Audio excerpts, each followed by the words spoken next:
Good morning, everyone. Yeah, it's lovely to connect with everyone again.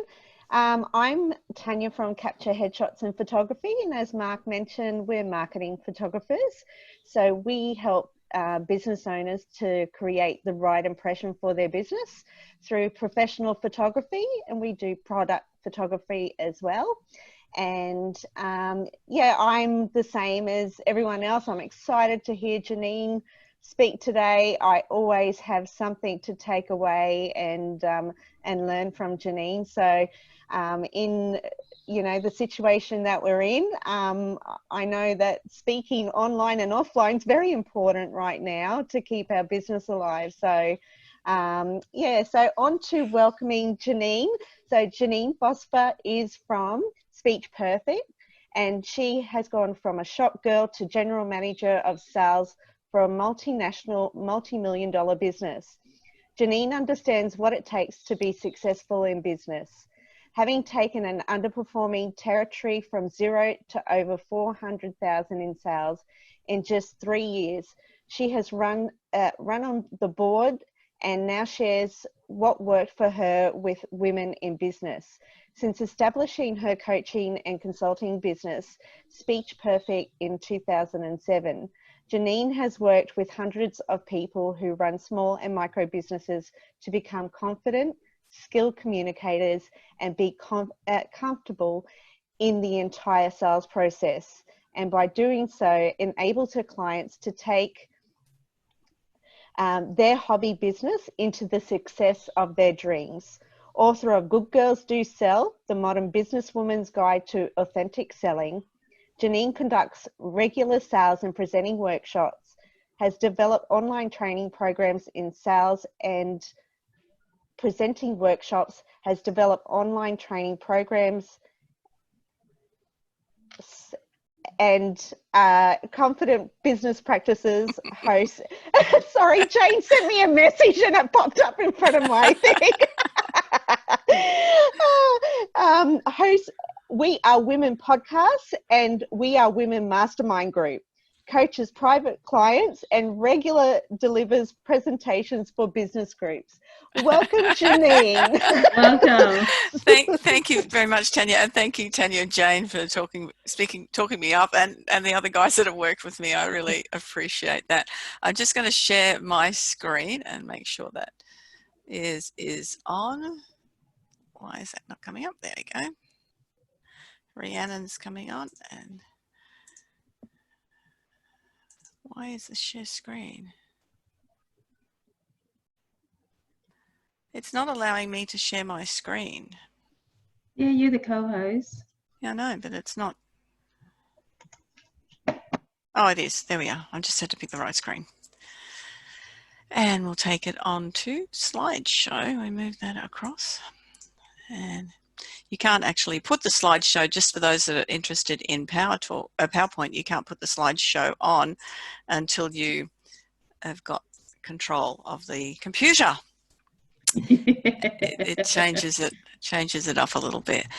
And thank you very much. Now, we are presenting, as you mentioned, so much more than we've ever done before, and that's everybody. So a lot of the times before, you've had the opportunity to sit in the audience, maybe you've got up to deliver your 60-second pitch, but you haven't been on screen and in somebody's face for a whole hour meeting as you have been in the past, and as you are now. So this is one of the things, the opportunities to learn how to do it well, but also, and take things now that you can adapt from speaking on stage to speaking online. So I'll be referring to things as we go along from one to the other.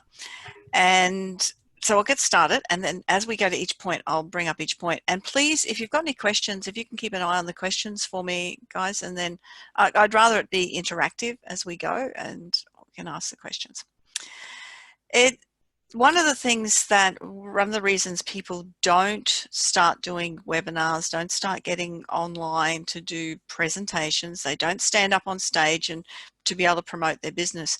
When you're seen as the expert, you get the opportunity to hold the floor, and you then have the opportunity for people to get to know you rather than just being one of the crowd in attendance. And a lot of times people don't do that because they don't have confidence in what they are saying, or don't think other people are going to be interested in what they have to say.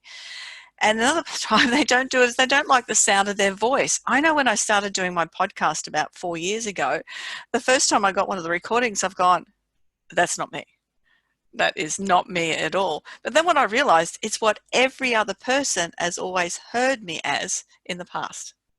So that's the thing, is we think we don't like our voice, but it's the voice that everyone else has been hearing forever. So it was a really good realization for me to go, well, everyone else is used to it. It's just not me that's used to it. So when you're doing recordings or anywhere that you're speaking, that you get the opportunity to record your voice. And I always recommend it when I'm doing a lot of the presenting training, is to practice listening to the sound of your voice. You might think that you sound boring. Well, you're probably not. Again, we're judgmental of ourselves. But if you do have a monotone voice, then you need to get some training on how to add some light and shade in it. There's no reason to be sounding boring once you know how to do a presentation. Your mind goes blank. This happens to everyone I know, is that, oh, I don't know what I'm going to say next. And it just goes blank. You know, the thing is, you don't know now what I'm going to say. So I can say anything. And I can just make up stuff. And this is the thing with presenting, is nobody knows what you're going to say next. So if your mind goes blank, you can say what you like, really. It's a really good realization. And don't know how to remove nervous gestures. Online, in front of the camera, we're not getting as much of the gesture, but when we do, our hands, if we bring them towards the camera, they tend to look like giant hands, don't they?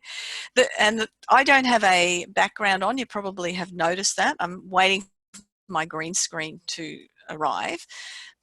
And I don't have a background as a presenter, which might be a bit odd for people, but a lot of the times with the photograph backgrounds, when you move, the background removes part of your shoulder and everything. So it's a bit distracting as the presenter on it. But if you have a green screen, that doesn't happen, apparently. But a lot of the gestures we use are very different. And I ran a workshop the other day, and we had the opportunity to really focus in on our voice and our ums and ahs and get that part of it right. And then we'll do the live part with the gestures, because there's a lot more things when you're standing in front of an audience with gestures. It's a bit harder here. But what gives you the most amount of gesture on camera? This thing, smile, it's your face. Be expressive. All right, there are a lot of reasons why people don't get online. Now, I have been had the opportunity for the last probably about 7 years to be able to present to many, many different groups, and I'm enjoying doing this online. But I love being in front of groups. I love being in the room and getting the energy. And the difference between when you're in a room presenting, if you've stood up in front of people before, you recognize that you can look around the room and you can get feedback from people. Whereas when you're on camera, so now, because of the way I'm sharing the screen, I can only see a very small panel of a few people. I can't see everybody's face. I'm getting about 6 people, and I can scroll through if I choose to. But it's only very much in my peripheral. But if I want to present and really connect with you, then I need to be talking to the camera. And talking to the camera, can get tiring, but it's also that I'm not getting feedback from people. And we tend to look around at where the people are to get the feedback. But when we do lose that connection a little bit on camera. Whereas when you're in front of an audience, you're making eye contact with everybody around the room. It's a very different space to be doing things like that. So yes, I've had the opportunity to present all around the world, and it was even on a cruise ship going through the Alaskan Passage. I've managed to get on there and present some stuff as well. And just a whole lot of topics of things that I have expertise in, but I love the opportunity to share and have people come away with some learnings and experiences from it. I got to represent Australia in an international speaking contest too. I was robbed of a position of the winning of the international. I'm sure I was, but I did get to represent Australia. So that was a very cool thing. It was Hawaii in 2013. It was fun. Okay, and I have a very expressive face. I've found out. I didn't realize that until people started taking photos of me, and then there's multiple photos of all these weird faces I was pulling. So that probably works okay for camera. How we can present like a pro is a few different points. It's your stage presence, how you see yourself and present on stage or in front of the camera. It is your vocal authority. Now, on camera, now if you're creating videos or webinars where you are the voice of it, or you're presenting like this online, the vocal authority is what engages people. It's what keeps them interested. And again, like body language, like I mentioned. So they're the 3 points that we're going to be covering this morning. Tips for confident stage presence. Look like you're enjoying yourself and sound like you're enjoying yourself on camera. And with webinars or any sort of training, you need to be more upbeat than you would ever be necessarily on stage. And you know, for some of us, that's a bit difficult to do because it's not our normal personality. But if you record yourself and you haven't got that upbeat, you'll hear that the voice is very flat, and that's when you can be boring. So look like you're enjoying yourself and smile often. On stage, that's one of the questions I get. Should I be moving or shouldn't I? Should I stay in the one spot or not? And it really depends on a whole lot of things. It depends on the stage, depends on the way that it's set up. But if you're going to move, you're going to move to make a point.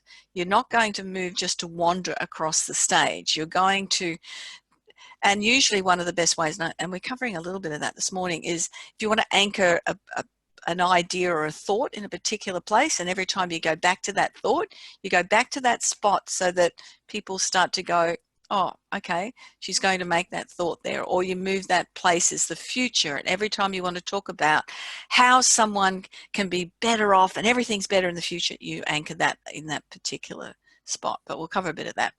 Practice, then practice, then practice some more, and practice in front of people. When I started, I was an aerobic instructor for 10 years. And when I first started, I worked at the places I didn't want to work at. So I went to the really small gyms that are in the back of the squash courts. If anyone remembers those, you know, they take up one of the squash courts and they do a class. So that's where I got my training. So then when I applied for the really upmarket gyms and wanted to get paid a lot better, I then had all that practice and opportunity. And I realized when I first started, I was great at the exercise part, but I couldn't count music. You've got to be able to count music. Now I can't do my 4/4 beat wrong, but it took me 6 months to go to get it right. So that's the same with speaking. Get some opportunity and practice and practice and practice recording yourself and doing things that are going to be uncomfortable. Connect with your audience. When I do live events, I go and chat to people beforehand. I make sure I'm there early. I get to know people. I get to know their names. And the beautiful thing about Zoom is everyone's name pops up. So you know who you're speaking to. So what I do with my Zoom, I've written down the names of the people on here. I do know most of them, but what they mentioned that they want to get out of it as well. So if I can address that, then that's a really good point when you're delivering to an audience. And just have confidence in what you're saying. The thing is, we think that because we know it, that nobody else is going to know it. But the thing is, most people have knowledge of their own expertise in their own field, but they don't know what you know. So have confidence that what you know is going to be worthwhile to somebody. You know, and I know that, Violet said this is the 3rd Zoom meeting that she's been on so far. So she's learning how to use Zoom and be comfortable with it and be comfortable with it on screen. Now I've had 2 Zoom meetings today so far. You know, so there's the other day I had 4 or 5.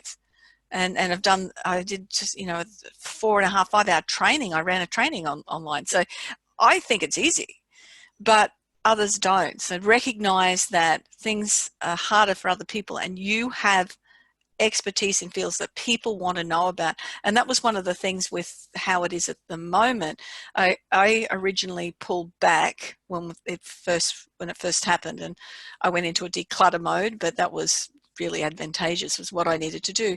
But because I didn't want to feel like I was selling things to people who weren't in a position to buy because they were panicking themselves. So I pulled back and went, no, everyone else was flogging stuff out there, and I just pulled back, or I created free things. And then I realized people still need what I've got. That's the point. They still need what you've got. So keep that in mind, that people need what you have. And watch yourself on video. You're going to hate it, but do it and do it and do it and do it until it doesn't really matter. Jane does a lot of the lives when we're going walking and things like that. So she's my walking partner as well on days when I turn up. Yeah. All right, vocal authority. We have different techniques to master. Pace. If you are speaking quickly, it brings up excitement. But you can imagine if you just continue to speak really, really fast all the time, and you didn't say stop to have a breath, and you just kept going on and on and on and on and on, but it was really, really fast, and people would be exhausted. But if you're speaking at a nice, steady pace all the way through, but when you wanted to add a bit of excitement to it, look, this is just the best thing that you're going to come across. Let me tell you about it. You change the pace up. But if you want to be a real authority and make a real authority statement, you slow it. This is important. Now, if I spoke at that pace, everyone would turn off and go to sleep, and they wouldn't get anyone listening to me any further. So variety pace, nice steady pace, and the analogy is like a horse trotting along. Then like a rabbit, if you want something exciting, bring it up, and the voice changes with that as well. And then steady pace to make a real point is the turtle. Pitch. Ladies have usually a better range of pitch, and that's what gives light and shade to the voice, so we can take it up higher or we can bring it down lower. And men tend to find it easier to go lower, but not necessarily higher. So having some variety in pitch and practicing, and there's different exercises that you can do to improve that variety in pitch. But if you're listening to yourself and you're sounding a little bit monotone, go and get some children's books and then start pretending you're reading to a 4-year-old. And then just add some real excitement into what you do, because it's just amazing. And you can see the facial expression comes out then as well. But change it up. I was working with a sales rep for a medical company, and this guy was a very confident speaker, knew his stuff. He was a good speaker, but he just felt that he was boring, and he got onto that monotone. So that was part of our exercises with him, and he had to get uncomfortable.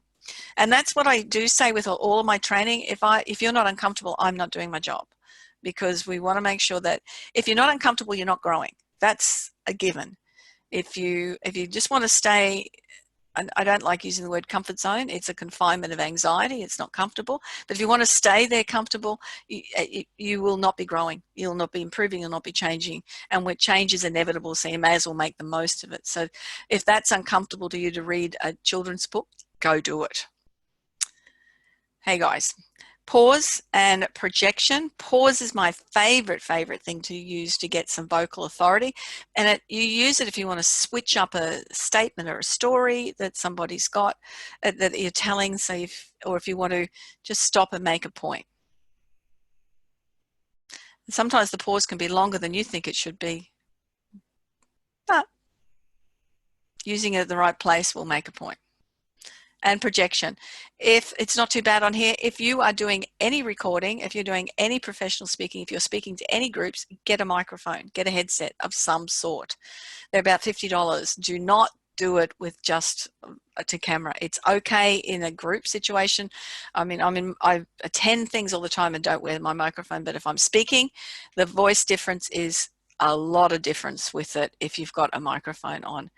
And the T is for tonality. Now, this is where the men have it over the women, usually. They've got usually a nicer tone to their voice. I'm talking oh, what's the name of that actor that used to be Sean Connery? You know, that's when I'm talking tone in a voice. It just resonates with you. We had a female prime minister at one stage who had a terrible tone in a voice. It was very nasally. So it's how does it sound, that voice? And it's just that if you've got issues with the voice, then get some voice training. But developing, ladies, as we get older, our voice gets a bit deeper and we get a little bit more husky, which is an advantage with the tone in the voice as well. But they're the main principles of your voice and learning how to do each one well. Gestures, we have conscious gestures, the things that we go, okay, this is 1, 2, 3, 4. They're things that, and when you're standing on stage, I get people to stand without any movement at all. And when they go to make a conscious gesture, when you go to do it, it becomes something people will pay attention to, especially something like that. I've got 3 points I want to tell you, 1, 2, 3. So that's a conscious gesture. And it's something that it relates to the words that you're saying as well, as opposed to unconscious gestures, which is something that we might do all the time, and we speak with our hands. This is the beautiful thing about being on camera. If you speak with your hands, you can sit on them.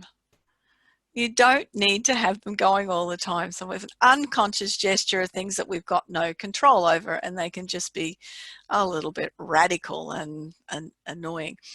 I went to a presentation one day, and this fellow was apparently a good speaker, but I don't know what he said. I'm just going to take him off because he's a bit distracting. Now, I don't know what he said. I couldn't concentrate on anything. He formed this shape, and he had very long arms, and he placed that shape down right in front of his parts, and he stood there for 20 minutes with a bullseye on his part. I don't know what he's saying. I don't know what he was talking about. I don't know anything, because all I was focused on was that bullseye. So be very careful of unconscious gestures, because you can form a target. He did have long arms. Okay, all right. And so here's some advanced presenting techniques as well that I did want to share with you. And I did talk about these earlier. And this is stuff that nobody else does with that I've seen, other than going along to a 5 or 7 day course, which is the stuff that I've done over the last 10 years and spent tens of thousands of dollars on courses.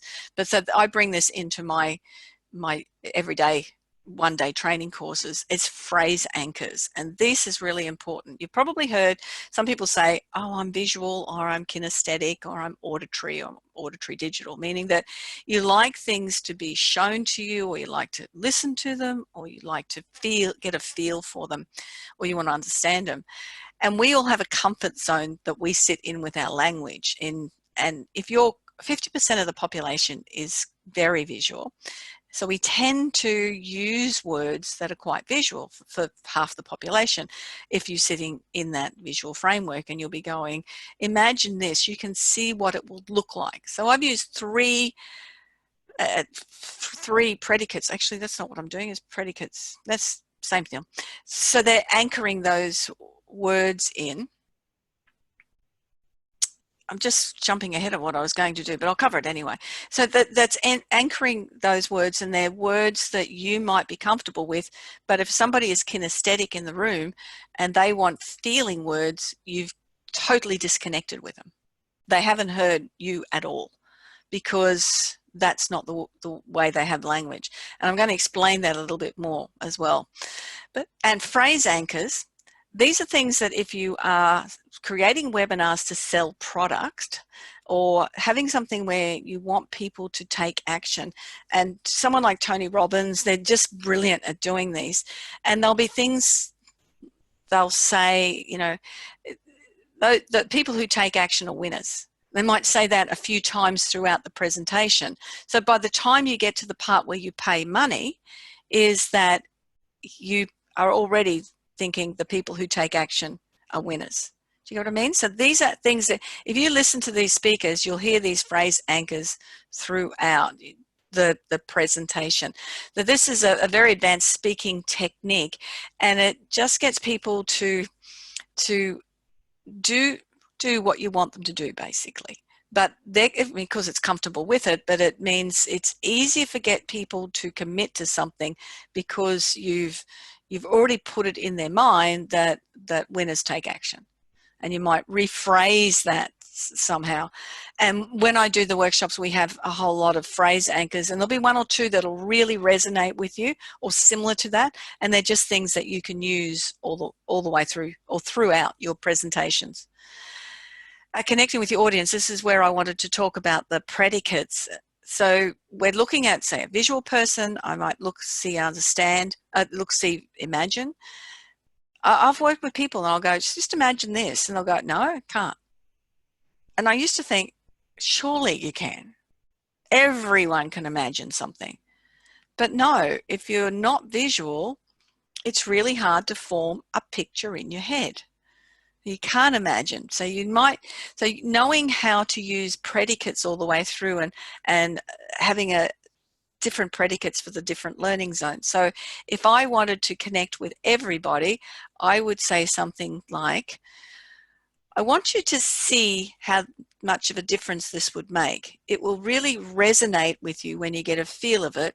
Then you'll be able to understand how it works. So I've gone see, resonate for auditory, understand, and get a feeling for it. So using all of the different parts of language means that you're going to connect with everyone. You're going to have a range of everyone in the audience is going to have different learning styles.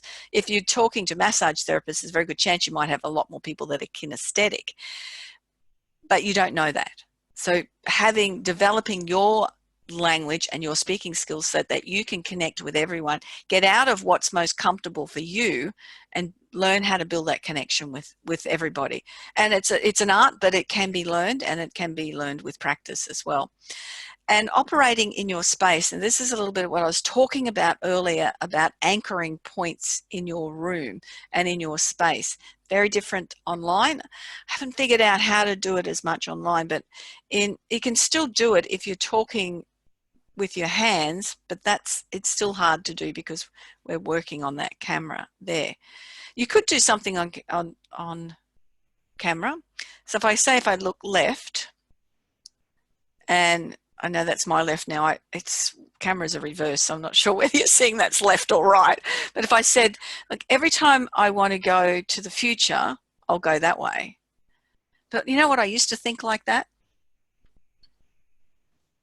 But now I think like that. So you're anchoring that spot. And if you're doing that on stage, it's much easier because you'll have your center presenting position. If you need to be constantly clicking a computer to move on, if you haven't got a clicker, get a clicker. If you haven't got a clicker, get a clicker. It's impossible to work without them or get somebody else to push on, but they don't know when you need the next slide to go through. But you work from the center of the stage, and then you can have your past, future ideas. You can have a place where you go to tell a story. You can have a place where you come back into your presenter's stance in the center. And again, you watch the good speakers. This is exactly what they're doing, but you don't know they're doing this. But you know that as soon as they go to that space, they're talking about the past. And they've got that feeling. They'll bring up that emotion, or they'll go somewhere and they'll tell a story, and that story is where they can really build connection with the audience, because that's where they tell a story, is in that space. I'm just thinking about that. You could do that with a camera. You know, if you're right in someone's face, I'm just looking how close I am here. If you're right in someone's face the whole way, it'd be like, no, because you're in my house, go away. But if you just go, you know, this is just the most amazing thing, and I just want to tell you this story, you could build that connection up that way as well. So that's how you could operate in the space with a camera. As phrase anchors and predicates is what I was talking about. I think I've got some examples. Yes, I do. Look at this. So if I visual, then I can be talking about the color of something. And this is where people in sales go wrong.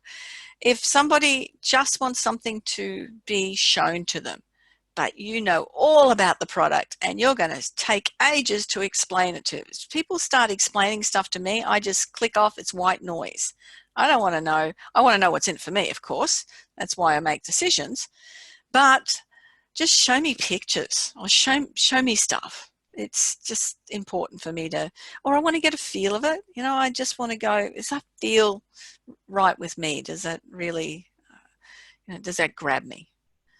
Again, what words are you using? So figuring out what your comfort zone of words are, how your learning style is, and go, I see that now. I'm constantly using kinesthetic words because I'm very kinesthetic, and I might be saying things like, just keep calm, or I feel energetic, or, how do you feel about that? And you go, oh, okay, that's where I'm sitting. So think about that for yourself as to what words are most comfortable for you. Any comments on that? I just wanted to get some feedback on that. If you want to open mics, if anyone goes, oh yeah, I know that, feel that. Especially people who've been speaking for a while. Is this something that you've been really aware of? Now you can, I'm not sure if everyone's able to, but you can actually press your unmute button if you want to say something instead of typing it. We've got a pretty active chat box today, but it's always nice to hear voices because it's been so long since most of us have heard different voices. I've just got a question, Janeen. Can you hear me? Yeah, is that Mark? Yeah, yep. Selling from a one-to-one point of view, like if I'm out there trying to sell a termite treatment to someone, do you think having a visual, you were talking about having a visual aid, like because what I've got to sort of explain things in technical terms, so rather than running the risk of them switching off, as you said, would it be easier for me having a visual aid as well as I explain how the termite treatments are done? Absolutely. Right. And again, it's how people want information. Some people want all the details before they'll make a decision. And so it's important for them to know all the technical stuff.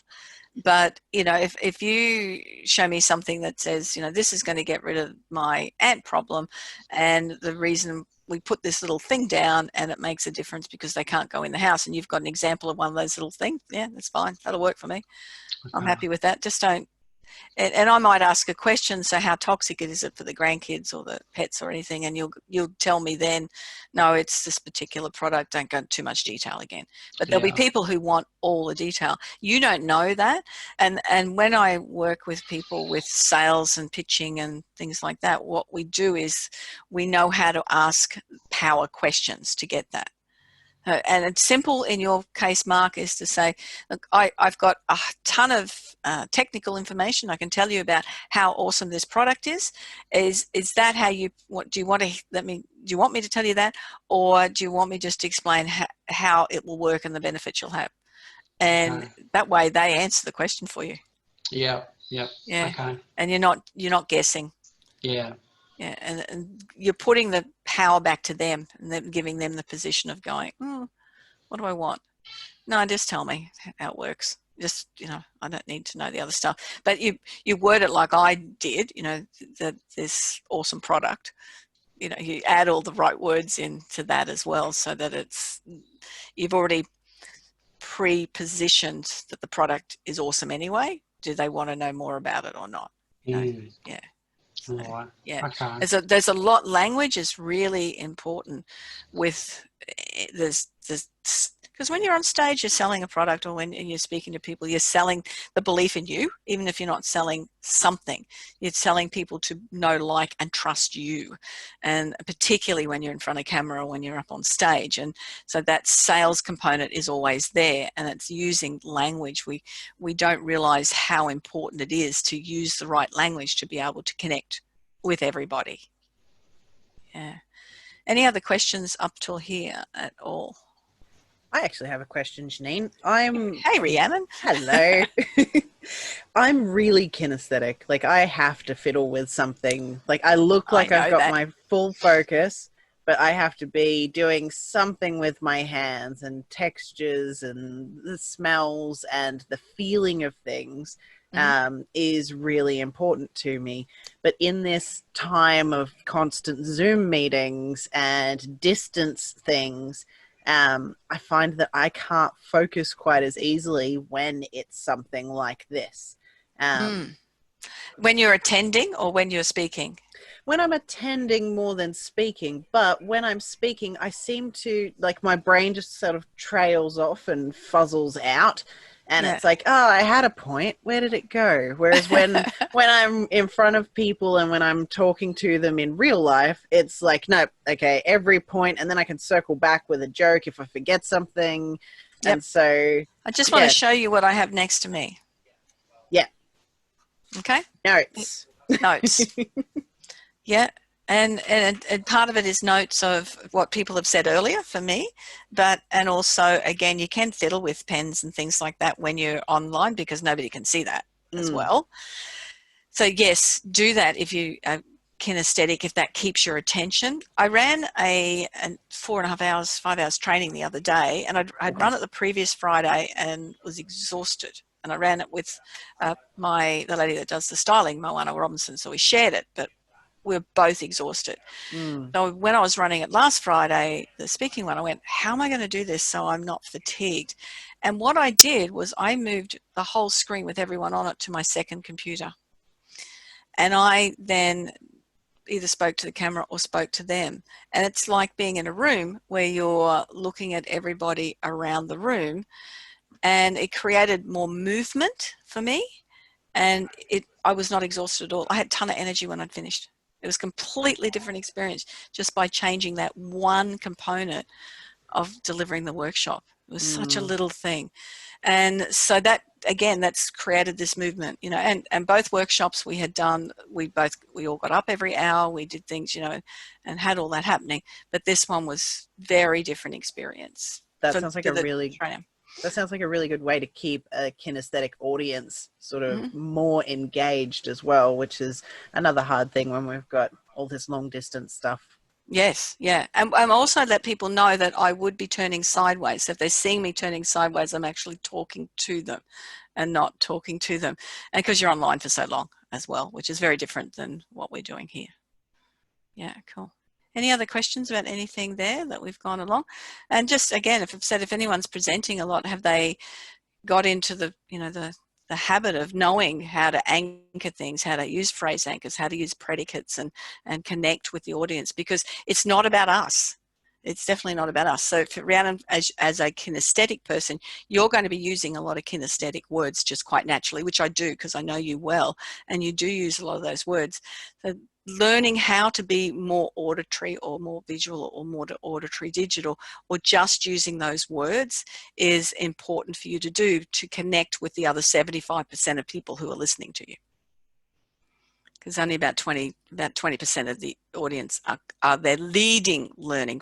We all have all, but they're leading learning space. And especially if they're getting in an uncomfortable space, we'll revert back to what we're the most comfortable in our learning. And that's quite kinesthetic. Okay, so the next one is, I just, it's always good to have somebody that you've worked with for a while. I'm not sure if you know Annette. She's now moved into a role at Springwood High School as works with the students there. But again, it was just learning how to connect the language, the words, and as you can see, there's a lot more to it. And when I do the day courses, we spend over an hour on learning how to remove ums from our presentations as well. Ums, ahs, likes, so's, you know what I mean, all of the things, the phrases that we may not even know we use or may not pay attention to them, but when we learn to pay attention to them, we can remove them. I had one rep that worked for me for years, and he used to say, you know what I mean, at the end of every sentence, and I'd go, yeah, I do. But he didn't realize, he never knew he said it until I told him. He just never heard it, ever. And no one in his family, no one had ever said to him, Peter, at the end of every sentence, you say, you know what I mean. So it's until you get it. All of us need trainers on something. And as we learn each skill, we need somebody to teach us each skill as we've gone through. And you need someone to pick up the things and hear it for you.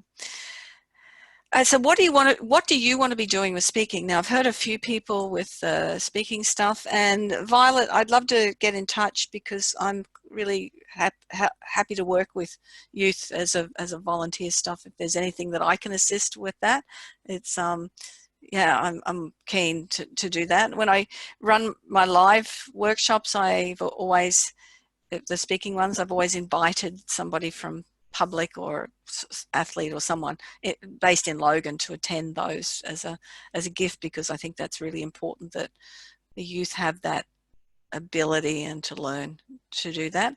So, you know, so what is it that everyone wants to be doing, which you asked that question at the front?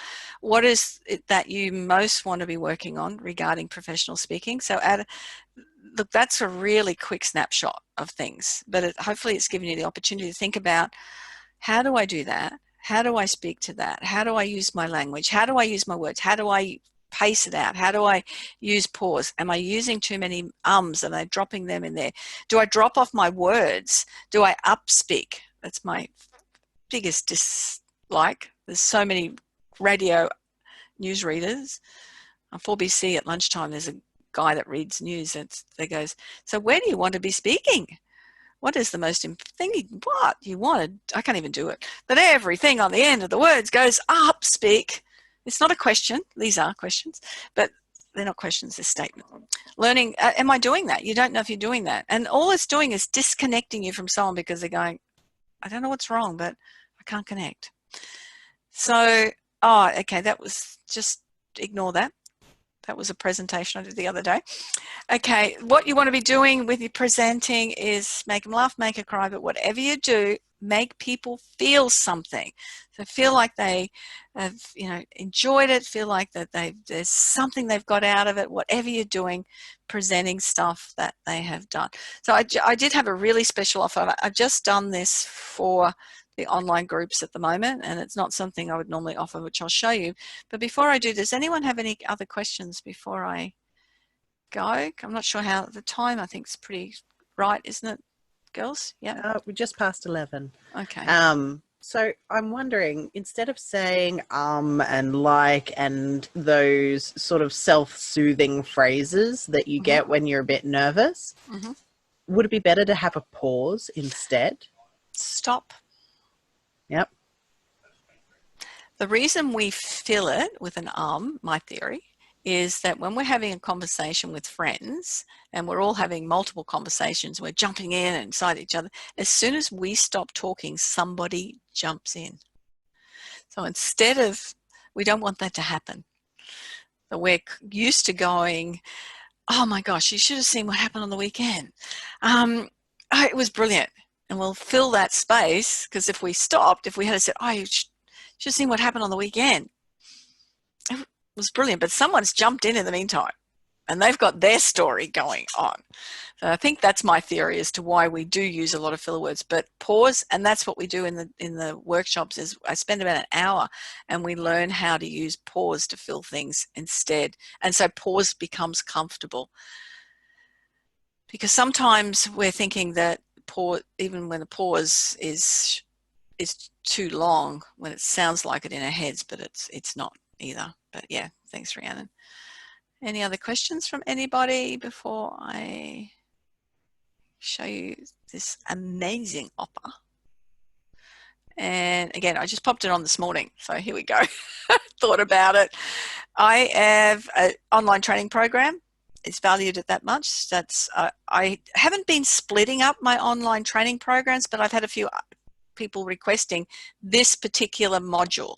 So it's a whole module, and it teaches you how to do a lot of the things we've done today. But it's only a module. You get to practice, you get to record yourself, you do all of that sort of stuff. But what I'm offering is, on the 23rd of May, is I'm running a 2-hour training and practice for speaking. So that is yours, and that is free, and you get both of them for $97. So you get the online training program, and you come on to that training session on the 23rd, and that's free, and you get both of them for $97. If you text me. Sorry, Janine, did you change the slide? Because I'm still seeing how to present like a pro slide. Yeah. Why is this not on there? I'm not sure. Zoom. Let's blame Zoom. That's really not good. Maybe stop screen share and then start it up again. I will do that, and I will just go in quickly and look at that slide. And it's there. Yeah, it'll be there, but for us it just didn't come up because Zoom is glitchy. Did you see the one before that said make them laugh, make them cry? No. So what did you see all the way through this? All Just the way through, we saw the first one. Really? Page 1. Oh my God, there was brilliant pictures and things Oh, all the way through. no. Didn't somebody tell me? I thought that was what was meant to be happening. No, you were so engaged, so we just go with the flow. Can you see it now? Not yet. Screen No. share. Hang on, I've got to do that. Sorry, I've just gone straight into that. Oh no. You know what? Maybe we could upload the slides, or maybe we can do some fiddly editing work. And if you set the slides to me or Tanya, we'll be able to upload them with the video so that they come up like they were meant to. Yeah, you know how I said right from the beginning, it looked. Can There you you go. see? Can you There see? we go. Yep. That's not the slideshow. So the slideshow. Can see it now. Yeah, you can't move through it. Yeah, that's actually just the slides as you'll be working on them. So if I was going through the slideshow, can you see that? Because Yes.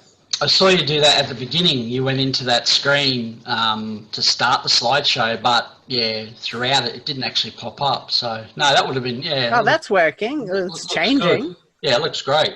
Yeah, I mean, awesome. This is what I teach Yeah. people to do. Look at this. Impressive. We'll Oh go my through- goodness, we had more Really? than one slide. We did. Look at that. Oh, There's Yeah. awesome slides here.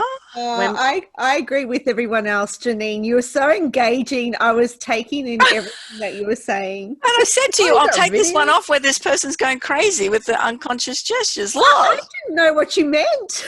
look at it. we didn't cotton on until the end when you said, I'll put this one Yes. up. Yeah. Saying you didn't have it until And there's a list of the predicates table. Oh wow! Oh, beautiful. that.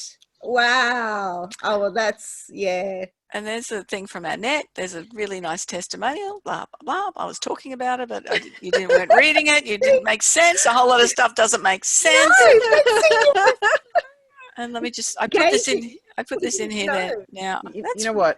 You had your vocal elements so well done that Agree. they made enough sense for us to put the dots together. excellent. Yep. Brilliant. I love it. I love it. Okay, so this is your offer, all right? You get the online training program, the module. You get